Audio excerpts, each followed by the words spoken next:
filho único de Bárbara, Hugh Garner, e primo de quarto grau do comentarista conservador Pat Buchanan.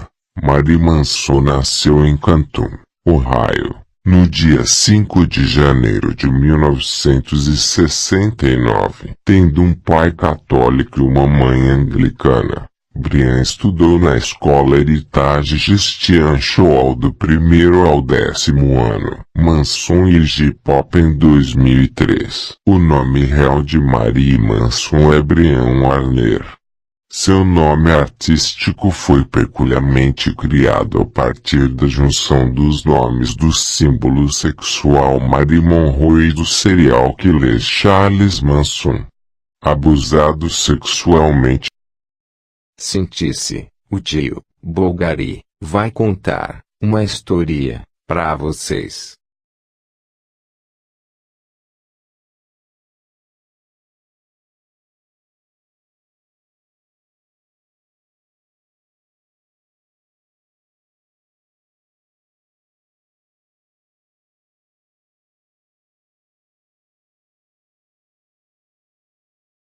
Estudou sempre em colégios de elite, católicos, rígidos ao extremo. Tinha um avô que, segundo conta, era a maior entidade do mal na Terra. Era rico, sempre retraído, quieto, calado. Utilizava o heavy metal como válvula de escape de tudo aquilo que sentia. Jovem, começou a se diferenciar das outras pessoas. Começou a usar maquiagem e máscaras, assim se sentindo diferente. Formou-se em jornalismo, sendo obrigado a fazer reportagens, e sempre reclamava o direito de soltar o verbo. Em outras palavras, gostaria de passar alguma mensagem às pessoas. Ao formar a banda, foi achado por Trent Reznor, o dono e produtor da Notting Records, e vocalista do Nine Inch Nails, junto a quem lançou o álbum Portrait of an American Family. Os comentários sobre esse CD foram só, e se basearam no fato de Trent estar por trás da banda. Seria uma cópia do Nin. Não. Marilyn tem uma personalidade, é completamente diferente dos Nin, tem uma energia diferente. Em 1990 a formação da banda trazia Twiggy Ramirez, Daisy Berkowitz, Madonna Winehouse e Sarah Lee Lucas. Sarah Lee Lucas saiu da banda e no seu lugar entrou Ginger Fish.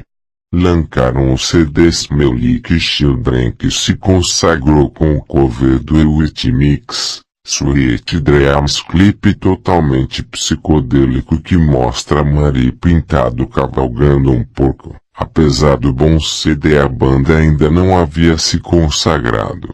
O álbum Antichrist Superstar, que vendeu 132 mil unidades na semana de estreia, foi a sua consagração, levando a banda ao MTV Video Music Awards de 1997 no final da festa.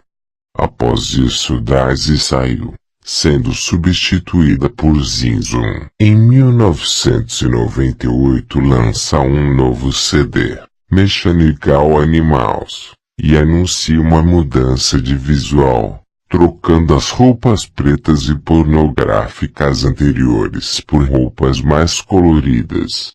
Aparical no VMA deste ano, cantando do Peak Show, apresentou Marilyn com cabelos vermelhos, curtos, uma roupa esquisita, implante de um seio, e namorando com Julie Valete, da MTV Europeia. O CD mudou o enfoque das músicas, sendo mais triste e pesado.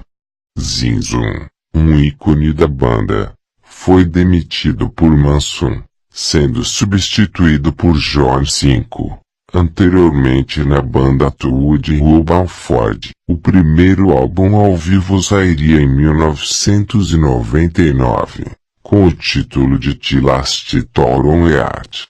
O álbum seguinte, Hollywood, in the Shadow of the Valley of Death, de 2000, fechou a trilogia iniciada com Antichrist Superstar. 2002 seria marcado pela saída do baixista e compositor Twiggy Ramirez, que não concordava com a direção musical tomada durante a gravação do novo álbum, The Golden Age of Grotesque. Ramirez foi substituído por Tim Scott, que havia colaborado com Manson na trilha sonora de Resident Evil. As participações no cinema não se resumiriam a trilhas sonoras. Manson interpretou o travesti de igreja satanista, daí vindo seu título de Reverendo. O que você acha de fãs que fazem tatuagens de suas aquarelas?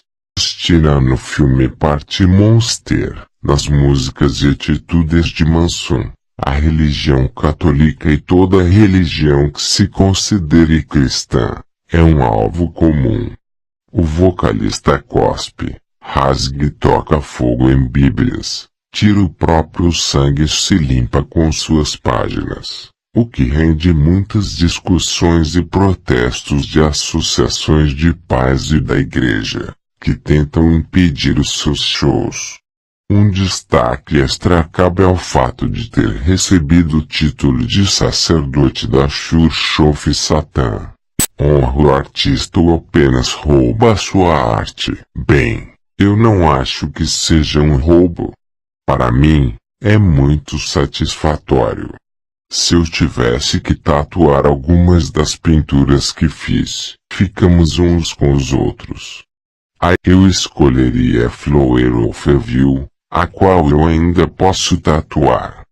Ao invés disso, eu, Johnny Depp da Minha Shows, o qual acabou de sair da prisão junto com os Westman Pistre, estamos fazendo a The Flowers of Evil de Charles Baudelaire em nossas costas, como uma ligação masculina. É um desenho original feito muitos anos antes de nascermos, na qual é uma árvore que também é um esqueleto, com uma cobra entrelaçada. E a cobra provavelmente irá descer até minha bunda, então será a maior marca de todas. Foi basicamente ideia de Johnny, porque todos nós gostamos do livro. Em diferentes maneiras. Nós fomos culpados ou vilipendiados por diferentes coisas, e a ideia é de uma tatuagem de motociclistas seus pescoço, que é baseada na antiga Kreuzoflohheim, mas eu a reconfigurei no ângulo de 90 graus. Chris Vrenna, ex-baterista de Manson, não está mais em nossa banda. Então eu dei a ele a opção de tê-la coberta ou removida pessoalmente por mim. Eu disse, faca ou fogo?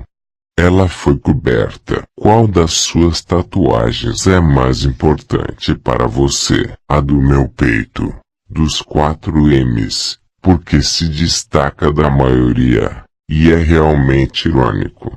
Ela tem um formato que pode ser entendido como similar a uma suástica, mas não é, por isso a escolhi. Ela tem a força de algo circular. Tem o Xing nela, o símbolo da redenção, e dói, e é bem no meu peito, e também se parece com W's, que representa meu último nome. Penitenciário por um curto período de tempo. O filme Fantasmagoria, Divisions of Lewis Carroll está pronto, mas ele sairá? Ou é um projeto cancelado? Eu ainda estou aspirando, e agora revendo em diferente sentido. Não pode simplesmente ser cinema, mas também gráfico e multiníveis de coisas. Então essa é uma notícia excitante. Estou tentando trabalhar nele agora. Mas o mais importante, eu tinha escrito um roteiro que se tornou um romance chamado Hollywood, que foi anexado ao meu álbum. Eu reli após 10 anos, e encontrei uma nova fé no que eu escrevi. É muito mais aplicável à minha personalidade agora, e o ambiente que vivemos. Eu fiquei melhor com os anos. Então as pessoas podem esperar isso emergir. Não sairá. Yumli estava trabalhando em um filme chamado Abelkain, primeiramente chamado The Sons of El Topo, com o diretor Alejandro Jodorowsky. O que aconteceu com ele? Não estou muito seguro, porque ele está na França, e existe dificuldade em obter dinheiro para dirigir, simplesmente porque as pessoas acham que ser velho é um risco. Mas, colocar um jogo de azar como eu nesse filme pode não ajudar. Mas a coisa que as pessoas não entendem é que eu faria qualquer coisa para trabalhar com ele. Eu faria o filme no meu iPhone. Ele é um gênio. Tudo que ele fez é genial. Eu ajudarei de alguma forma para fazer seu legado e trabalho disponível para as pessoas. Ele na realidade escreveu 3 coisas diferentes que gostaria que eu estivesse, o que é excitante para mim. King Shot é um quiondo mulheres, e dentes feitos de pregos. Uma vez você comparou a compleição de uma garota com uma suástica, e escreveu uma música sobre isso. O que você acha do movimento Reclainte Suástica? Essa tatuagem é a primeira cruz cristã. Ele mostra a sua tatuagem no braço esquerdo. Para mim, não é necessariamente uma batalha vencida, especialmente para eu lutar. Eu sempre usei a imagem fascista para ser irônico. Simplesmente porque, se você quer censurá-la, essa é a essência do fascismo. A suástica nunca fez nada para machucar ninguém. Hitler a usou como símbolo poderoso, mas não foi simplesmente a suástica que funcionou. Foi o fato de ele usar vermelho, preto e branco, que são 3 cores da alquimia, que também foram bastante usadas se no McDonald's morressem em algum tipo de apocalipse por excesso de comer, e seu símbolo seria banido ou associado a isso. Embora na justiça para toda a situação, eu acho que o símbolo merece ser banido por obesidade. Mas quando as pessoas dizem, essa tatuagem sua parece como uma suástica, eu nunca diria, bem, não, é um símbolo hindu. Não, o que faz você feliz, comumente, estar em controle da minha vida e ser capaz de encarar tudo o que o dia possa trazer. Querem minha carreira, meu relacionamento, o ar-condicionado, minha bebida, minha vida sexual, minha caixa manjedoura de gato.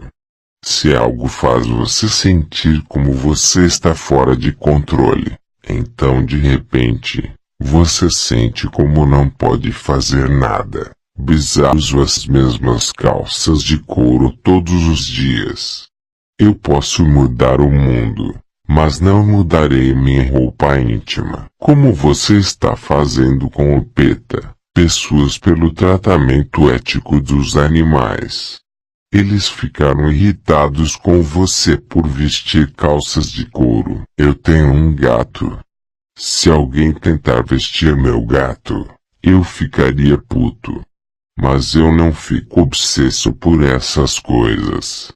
Eu sou uma pessoa adoradora de animais, e eu não consigo pensar em nenhum animal que não goste. Talvez apenas os pandas, porque todo mundo gosta deles, e pinguins, porque todo mundo gosta deles também. Não tenho aversão a eles, mas alguém tem que odiá-los. Vou começar um novo grupo de aversão. Esquimós. Não há um grupo de aversão a esquimós. Pinhorosta, mas eu peguei chato quando perdi minha virgindade no segundo ano escolar. Eu pensei, qual garota tem chato no segundo ano? Aqui eu perdi minha virgindade. Eu não queria que minha mãe soubesse que tinha feito sexo. Então disse a ela que os peguei na cama de bronzeamento, que era a explicação mais comum, e funcionou. Mas a coisa mais estranha que um fã me deu foi as cinzas de um parente. Eu nunca entendi. Não achei que foi engraçado ou mórbido, apenas incomum. Você está comprometido ou envolvido com alguém no momento? Não, eu não estou comprometido. Sim, estou com uma garota. Mas eu descobri que manter sua vida privada é muito melhor. E não se relacionar com atrizes crianças ajuda também. Fora do seu envolvimento com a Xuxof Satã, você foi um grande mentor e um cara esperto que me ensinou muitas coisas, e me levou debaixo de sua asa, e pode ou não ter querido me conduzir ou ajudado a executar algumas de suas filosofias. Mas eu nunca achei isso honrado para ser uma religião, e ele também não. O maior ponto disso foi ser contra a religião. Até onde o misticismo e magia vão, eu acho que eles não são 100% mesmo. Eu sou um ávido leitor quando se trata de elementos sobrenatural e desconhecido que não podemos explicar. E eu acredito no poder da magia no sentido de que não é explicável. E se eu pudesse explicá-la, seria bobagem dar todos os esforços exaustivos de conhecimento para descobri-la. Seria como dar algo que alguém precisa descobrir por conta própria. Você não pode ser. Foi o poder disso também. Eu acho que se você dá às pessoas o direito de escolher a janela, quer de ser bom ou ruim, no sentido de seu próprio código moral, acho que o meu seria tão básico como é na natureza, eles provarão a eles mesmos a serem quem eles são. Se você quer descobrir quem seus amigos são, afunde barco e veja quem pula primeiro. Eu não acredito em karma porque é preguiçoso e lento. Foda-se o karma. Em fevereiro de 1997, poucos meses antes da morte de Anton LaVey, a revista Rolling Stone pediu para que um T. Thompson, o mais genial, cru, talentoso e intempestivo jornalista que já pisou na face da Terra, escrevesse um artigo sobre a decadência da Igreja de Satã nos últimos anos daquela década, que o templo de LaVey se arrastava na busca de novos seguidores, especialmente naqueles que fizeram a imagem e fama da Igreja, figuras de Hollywood, reinas do rock, mesmo aquelas já em decadência. Thompson profetizou: a Igreja de Satã não chega viva ao século XXI. Se ela ainda mantém as portas abertas e realizando suas missas negras e reuniões é outra história, mas a influência e importância que teve nas décadas de 60 e 70, isso já expirou faz muito tempo. Ninguém mais quer ouvir o que ele ou seus asseclas ou profetas têm para dizer. Dentre estes profetas ilustres, vale notar a mudança de postura de Marilyn Manson, neste período de decadência da Xuxof Satã, que na sua última passagem pelo Brasil, já mostrou que vivam atentes para o templo de LaVey nos anos 90. O anticristo hoje se diz cansado dos satanistas e da Igreja de Satã. Entrevista após entrevista, Manson não perde a chance de alfinetar gente como Rex Diabolos e Peter Gilmore, Hoje as grandes estrelas da companhia circense intitulada Xurxof Satan, Marilyn Manson foi verdadeiramente uma estrela satânica em seu início de carreira, mas a sua própria autobiografia, intitulada A Longa e Dura Jornada para Fora do Inferno, conta que ele já se cansou do cargo. Manson se considera hoje tão satanista quanto Jesus Cristo, um rebelde, um insatisfeito com seus contemporâneos que achava que poderia mudar o mundo. E reconhece por fim que nem ele nem Cristo são capazes de mudar suas próprias vidas, corações contra o próprio anticristo. Em entrevista à revista GQ disse que acha normal ter ideias diferentes sobre romantismo. No vídeo, quando estávamos nos beijando e chovia sangue, para mim, foi um dos momentos mais românticos de toda a minha vida, disse ela. O vídeo ao qual ela estava se referindo é da música I Art Chapé de Glasses, em que ela atuou com o namorado. A fita causou polêmica por ter uma cena de sexo que foi considerada real, mas Evan negou que tenha transado realmente com Marilyn Manson na gravação. Porém afirma que entre quatro paredes, já partilhou de todas as vontades de Manson, incluindo sadomasoquismo, menagens e outras peculiaridades. Outro fator que fez com que as polêmicas e as influências da Igreja de Satã fossem reduzidas a pó do rebanho. Se no Brasil, o nome de Satanás ainda é o mais ouvido nos templos evangélicos, em território Yankee, Osama Bin Laden e Maomé foram declarados os principais inimigos do americano Al-Flif.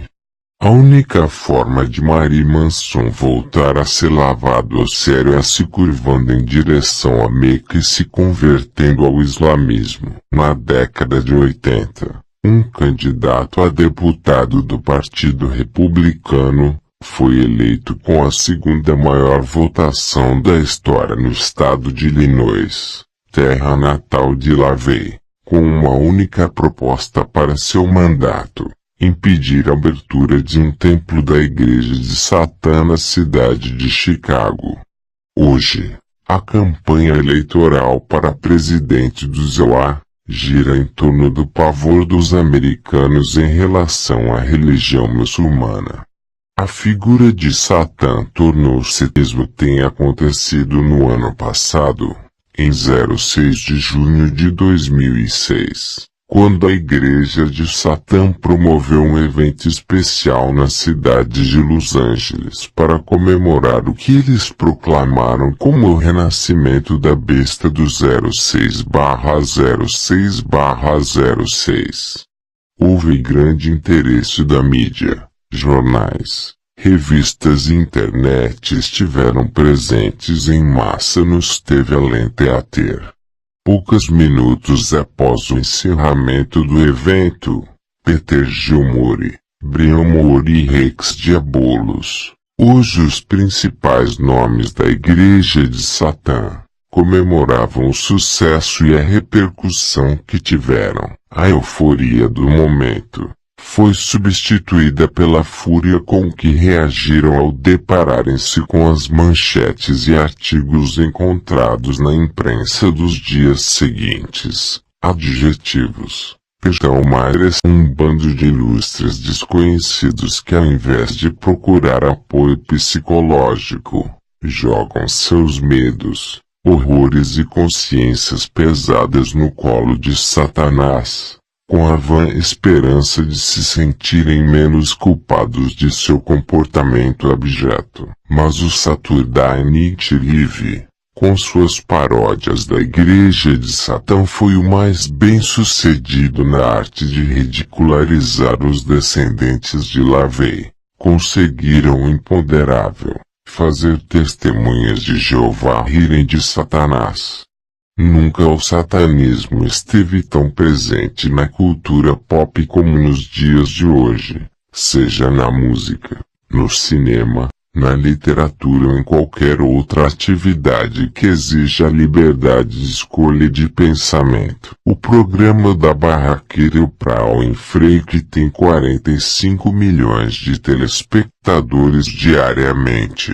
Veiculou uma reportagem. A esposa de Ozzy Osbourne a conhecer as instalações do templo. Isso ocorreu em 2004. Quando o seriado The Osbournes era um dos mais assistidos nos Ozzy já havia visitado a igreja de Satã em São Francisco em 1972, quando da primeira visita do Black Sabbath ao e não teve boas recordações do encontro com Anton LaVey. Também esqueceram-se do fato de que Ozzy, ao final de cada música em seus shows, diz para a plateia: Deus abençoe a todos vocês. Trent Reznor, Macaulay Culkin, Rick Rubin, Howard Stern, Naomi Campbell, Dennis Rodman, Paulo Coelho e J.K. Rowling foram outros que declinaram polidamente as ofertas do Moore. Estes e outros fatores levam os participantes do movimento satânico, iniciados com o satanismo. Disse LaVey: esta é uma característica que eu divido com a nova geração de satanistas que poderia ser melhor rotulada como a cultura do apocalipse. Não que eles acreditem no apocalipse bíblico, a última batalha entre o bem e o mal, mas justamente o contrário. Eles não estão preocupados em participar de um culto. Uma urgência maior os impele a parar de nos lamentar porque se o mundo terminar amanhã saberão que viveram o dia de hoje. Basicamente, tocamos harpa enquanto Roma pega fogo. Então seria possível medir a influência do satanismo no século XX e pela decadência da igreja fundada por LaVey? A resposta é alta, clara e objetiva: não. Cultos satânicos proliferam nos quatro cantos do mundo. Hoje, nunca o satanismo esteve tão presente na cultura pop como nos dias de hoje, seja na música, no cinema, na literatura ou em qualquer outra atividade que exija a liberdade de escolha e de pensamento. A maior prova de que a chamada era satânica chegou é que o diabo se tornou trivial, enquanto a América vive os últimos dias como um império se intoxicando com fast food e estrelas decadentes. Do outro lado do Pacífico, pesquisas do Departamento do Bem-Estar Social da União Europeia, que enxergavam o satanismo como praga e agora busca apenas por distúrbios entre os satanistas de bem, relatam que as atividades satânicas, sejam elas proibitivas fora da lei, ou legais, crescem a uma taxa assustadora. Para o cristianismo,